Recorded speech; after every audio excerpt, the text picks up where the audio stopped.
ধর্মকে ব্যবহার করে জেতা মানে ভোটে কাজে লাগানো, এটা তো আচরণবিধির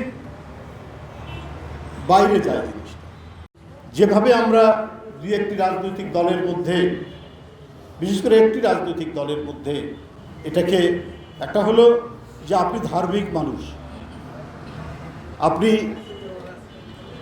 ইসলামের আইন অনুযায়ী সৎ পথে চলতে চান, এই অঙ্গীকার করতে পারেন, কিন্তু ধর্মকে ব্যবহার করে জেতা মানে ভোটে কাজে লাগানো, এটা তো আচরণবিধির বাইরে যায় জিনিসটা। তো আমি মনে করি যে প্রথমেই যে কথাটি বলেছি যে নিজেরা আগে সংযত হন,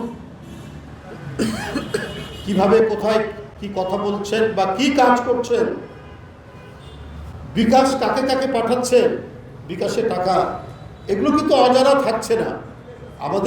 আমরা অনেক জনসংখ্যার দেশ, কিন্তু দেশটা আয়তনে তো বেশি বড় না।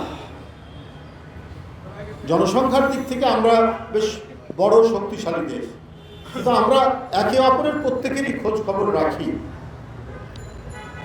এটা মাথায় রেখেই আমি মনে করব যে যারা অহেতুক বিএনপির বিরুদ্ধে বিভ্রান্তি তৈরি করার জন্য কথা বলছেন, তারা এই বিষয়গুলো লক্ষ্য রেখে সতর্ক থেকে কথা বলুন, যাতে বড় ধরনের ভুলের মধ্যে পড়ে আপনাদের কোনো মানে বড় ধরনের আইনের বরখেলাপ না হয়। আমরাও কিন্তু সব খোঁজ খবর রাখছি, খেয়াল রাখছি।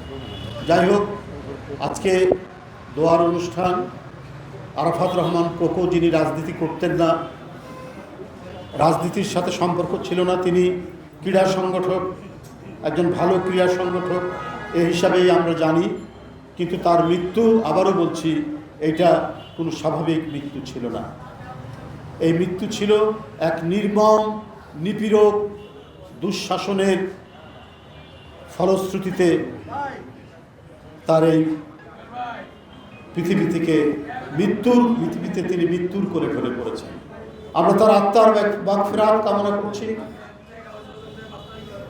আমরা শহীদ জিয়া, মরহুম দেশনেত্রী বেগম খালেদা জিয়ার কনিষ্ঠ পুত্র, আল্লাহ যেন তার বেহেশত নসিব করুন, আল্লাহ তাদেরকেও বেহেশত নসিব করুন।